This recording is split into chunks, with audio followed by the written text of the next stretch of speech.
And I want to frame it around one thing. You know, we can think about how we connect with God, with each other, with the world, with ourselves. And I want to frame all of that around one phrase, really, that this side of Jesus is that we're coming home. We're coming home.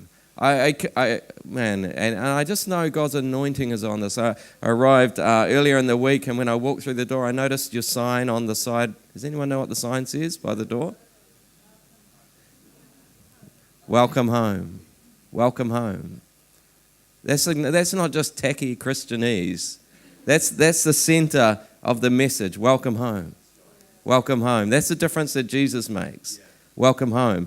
And I think and that comes out of an understanding of the Father heart of God. And Jesus really opens the way for us to step into a whole new way of living with God as Father. And for me, there's one chapter where Jesus really nails this whole thing, and it's Luke chapter 15, which kind of hangs together as a whole chapter. Hopefully this works. That there's an incident that happens, that the tax collectors, the sinners, all the bad people are gathering around Jesus, and the Pharisees, the religious people, look on Jesus, and they're muttering, they're criticizing that this man welcomes sinners and eats with them. And you have this contrast between religion on the one side and Jesus on the other side. And I want to tell you, there is a world of difference between the world of religion, where God is this distant, kind of angry God, and I work and I serve and I slave and I judge other people, whatever, and the world of Jesus, which just says, just come home to the Father.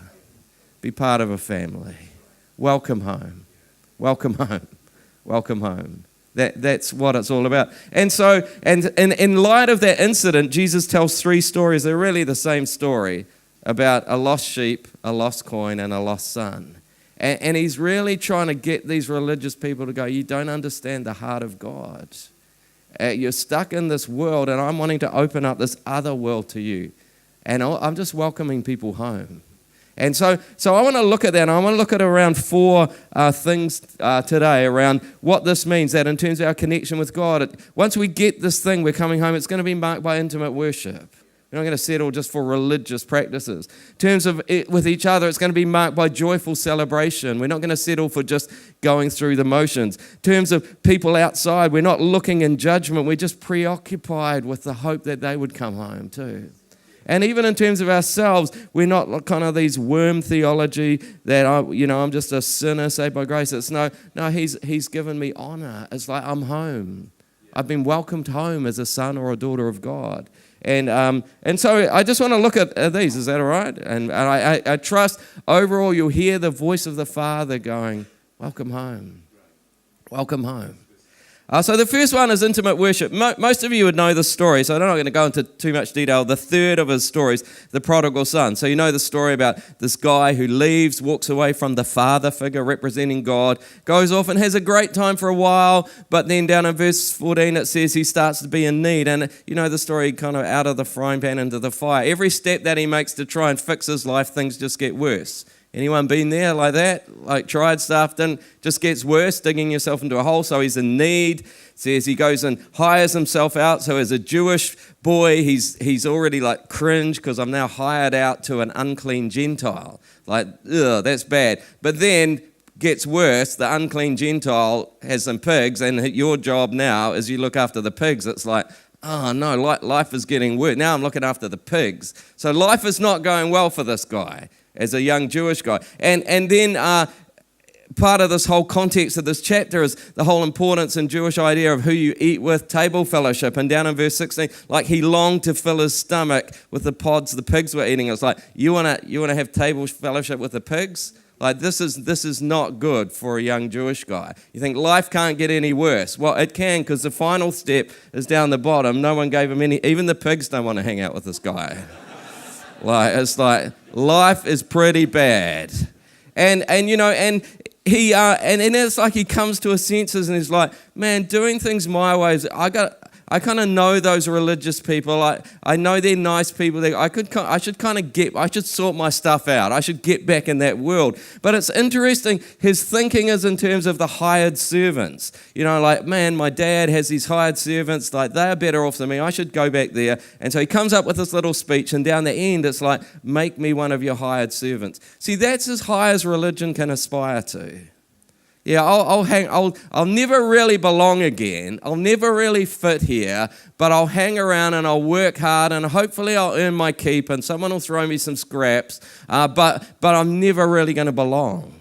And if you know the story, this is the shocking first shocking part of the story. It says, but while he was still a long way off, his father saw him. His father saw him. He's been watching for him. He's filled with compassion. His heart is moved towards him, not against him. He ran to his son, threw his arms around him and kissed him. And it's like, oh my goodness. Religion aspires to, maybe I can serve around the place and pick up some scraps. Jesus opened a world of a father who sees you from afar, runs to you, throws his arms around you and kisses you. And you go, that's why our church services are going to be marked by intimate worship. That's where you have those moments where everyone's got their hands up in their eyes and they're singing those quiet songs. Like, what is that about? Because we know there's a Father who has embraced us. There's a Father we're not going to settle just for religion of coming and doing our duty. We haven't done church till we've felt the Father's embrace. Till we've had an encounter of embrace, of acceptance, of just welcome. And it's like, man, I'm not going to settle till the Father welcomes me home. Every encounter, I'm not going to settle for less than the embrace of the Father. Because he's like, welcome home. Welcome home, son or daughter. You know, even in these other stories with the lost sheep, it's like the shepherd goes after the lost sheep till he finds it, puts it on his shoulders. He's like, I found it. See, when you've lost something that's precious, you're just going to hold on to them. You're not going to let them go. And it's like, man, we think we just come to church. The Father's like, I'm not going to let you go. I've got my son back. I got my daughter back. I just want to run up. I just want to grab hold of them. I just want to kiss them. I just want to hold them. I want to meet with them. I want to hang out with them. And go, man, welcome home. This is what church is. We welcome home. You know, but religion, the other side, if you know the story, the elder brother, he's just so bitter. He says this, all these years I've been slaving for you and I've never disobeyed your orders. That's what religion does. I'll serve God and I'll make sure I never step out of line, and then hopefully he'll throw me a crumb sometime.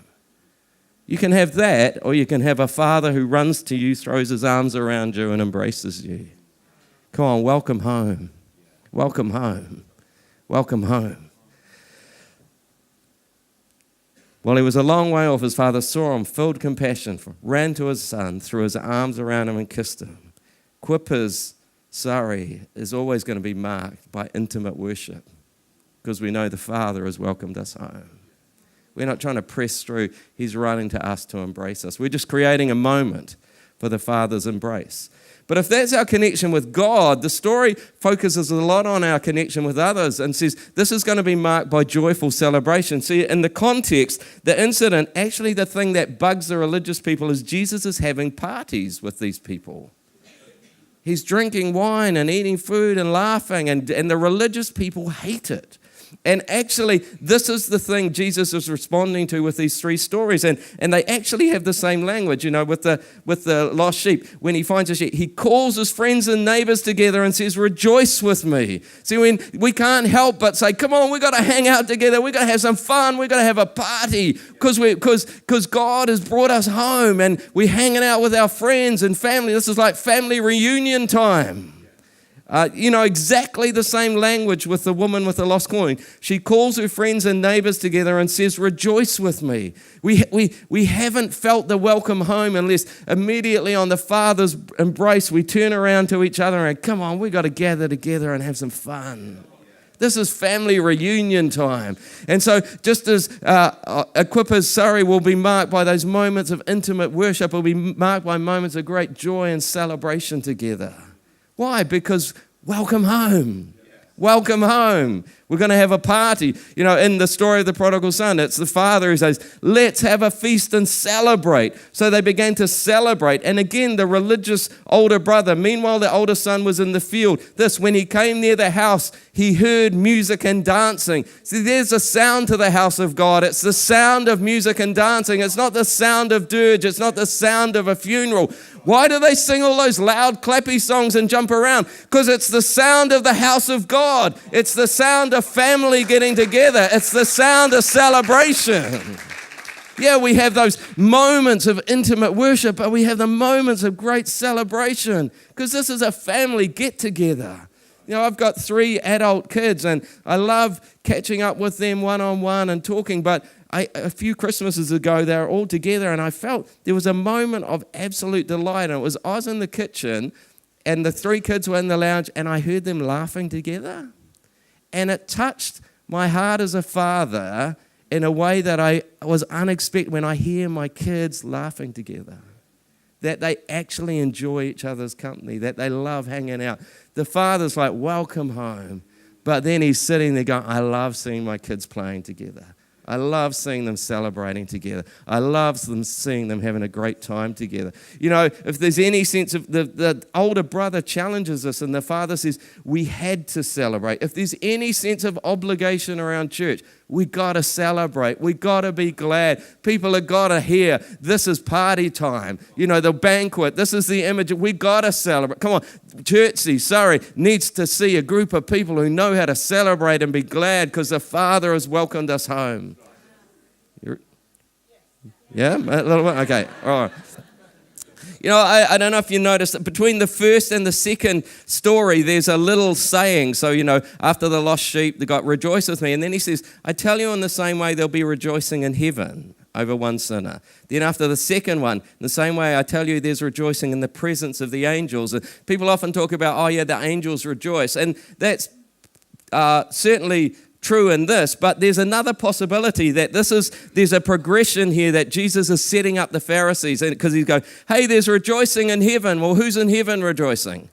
Well, I don't know. There's lots of things, angels and stuff. Okay, bit closer. There's rejoicing in the presence of the angels. Well, who's in the presence of the angels? You see, it's the third parable that answers it. Who's starting the celebration? Dad. Dad's celebrating. The angels are just getting on board because Dad said, hey, it's party time. My kids are back. Come on. We got to celebrate. And here's the thing. One of Jesus' great defenses is I only do what I see the Father doing. Why are you hanging out with those people? I'm just copying what Dad's doing.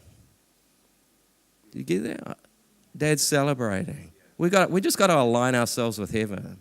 Dad's celebrating. So we're going to have intimate worship. We're going to have parties and celebration and praise. Why? Because Dad's gone, welcome home.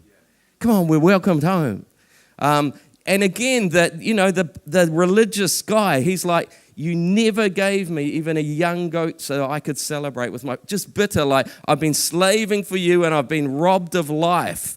And I actually hate it. I love what Pastor Peter said yesterday, like we're going to have a relaxed spirituality in this church. Come on, we're not going to be people who are bitter and twisted because I'm trying so hard to get God and I see everyone else having a great time and I'm missing out. No, this is party time, intimate worship, but we're going to have a great time together because we're reflecting heaven. Come on, we're modeling heaven. Come on, we've got to have a bit of celebration in the house because we've got to reflect heaven, not a dirge. Which kind of leads to the third point. If I think about connecting with God, it's intimate worship, not just being a servant. When I think about each other, it's joyful celebration, not just missing out because I'm too busy.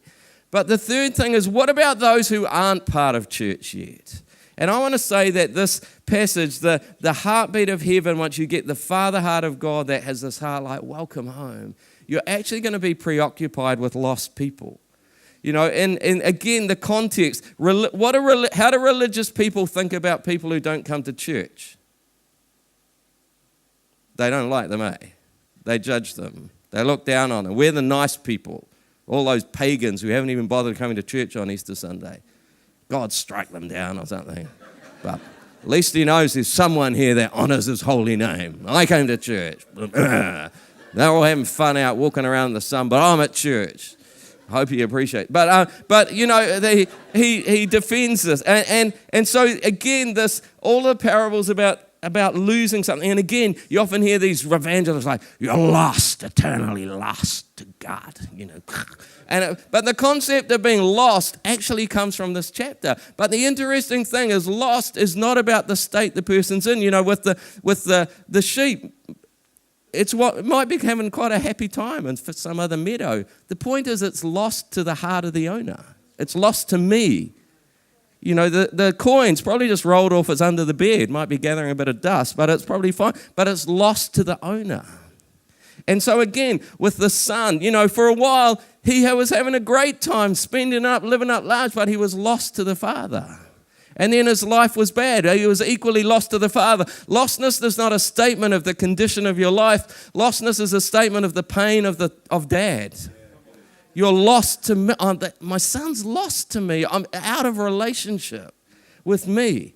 You know, he was lost, and now he's been found. I love there's a biblical commentary on this whole chapter, and it says this. The whole chapter, defends and commends preoccupation with the lost. Defends it. Why? Because Jesus is being attacked on this very issue. And commends it. Jesus is going, come on, guys, not only are you wrong, you should be like this as well, because if you know Dad, you would be like this. And he goes on to say this, and overflowing joy at their restoration. We all respond this way with what is our own, and this attitude corresponds to the concerns of a father's heart for his own children.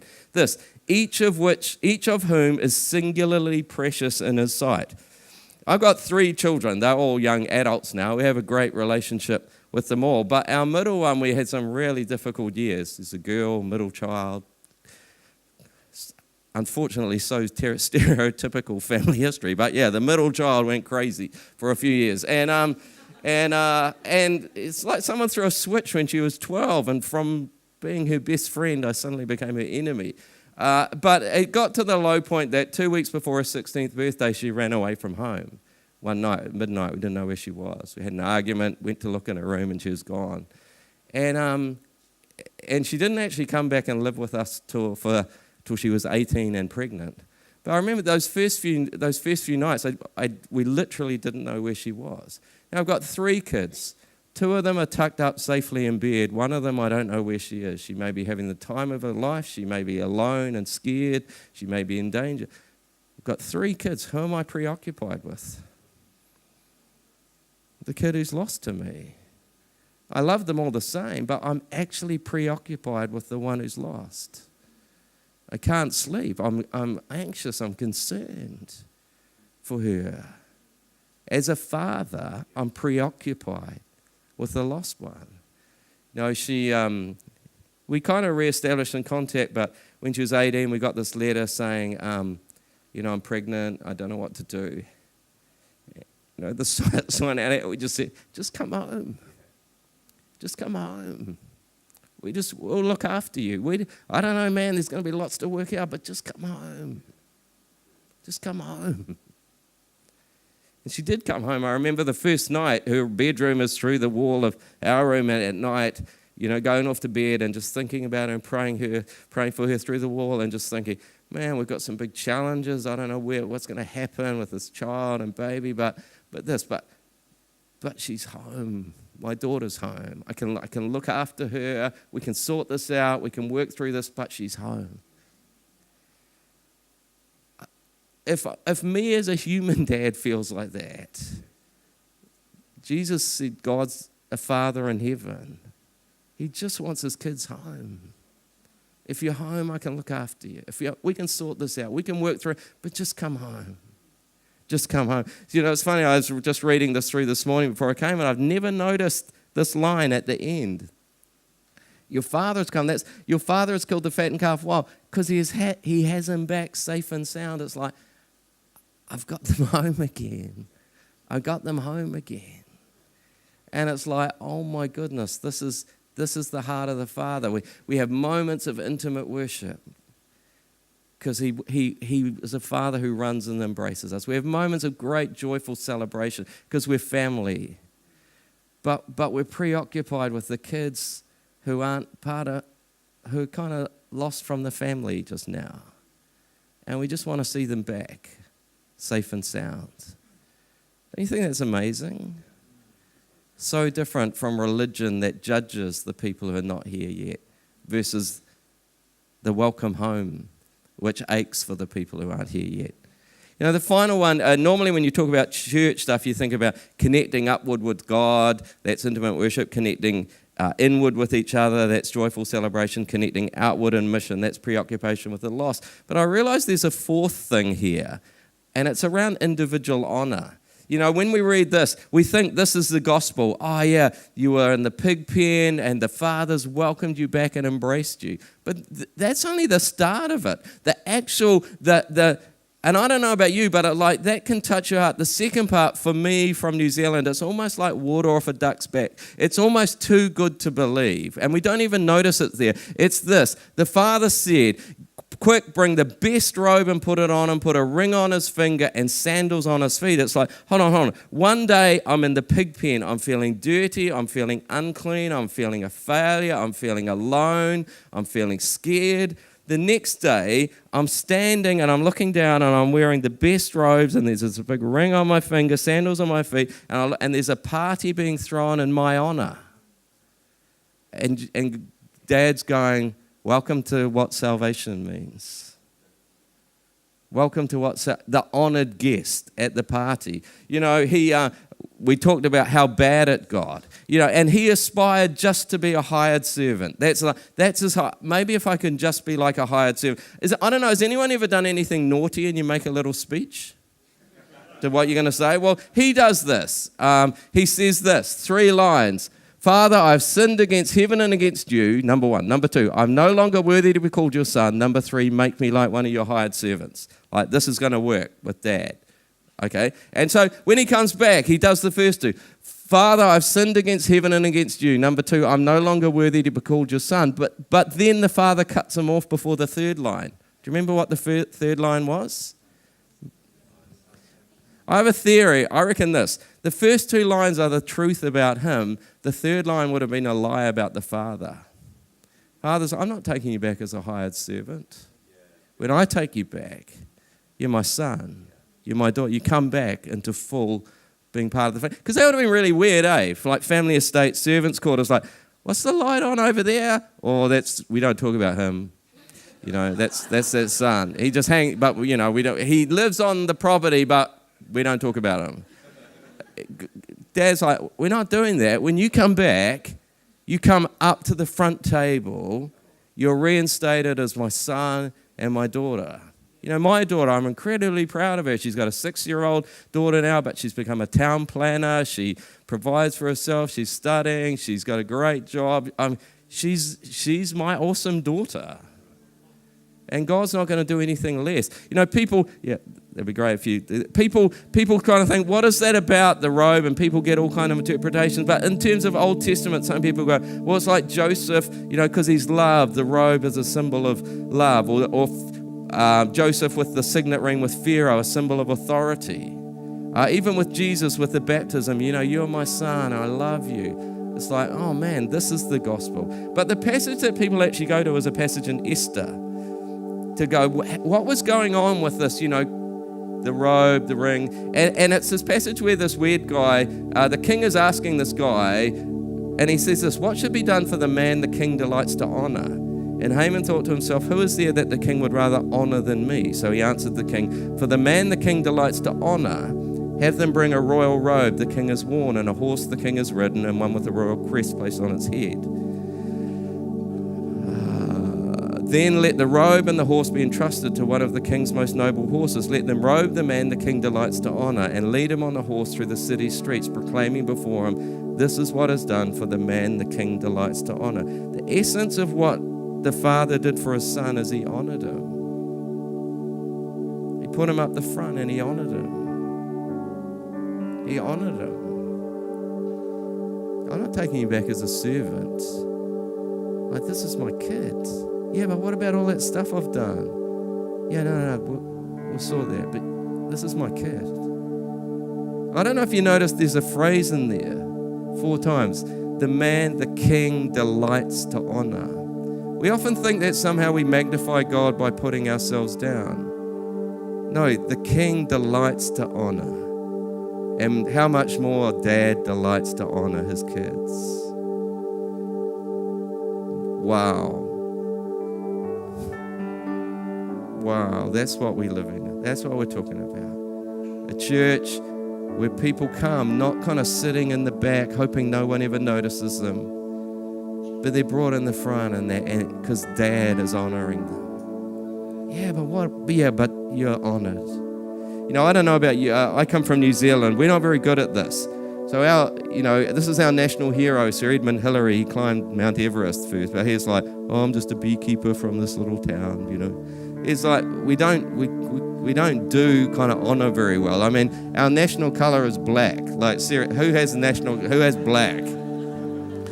And when people choose an animal as a symbol, you choose like a lion or an eagle. I don't know. Kiwis aren't little green fruit. Kiwis are actually they're actually blind, flightless, semi-blind, flightless birds that live in a hole in the ground and eat leaf litter. Seriously. I took my little granddaughter to this Kiwi house. It's all dark because they come out at night, and we hear this rustling of leaves, and there's someone go, oh, that's our national symbol. It's like, sheesh. I don't know what English, but I know we find it hard to hear the goodness of the gospel. I don't know about English people. Honor.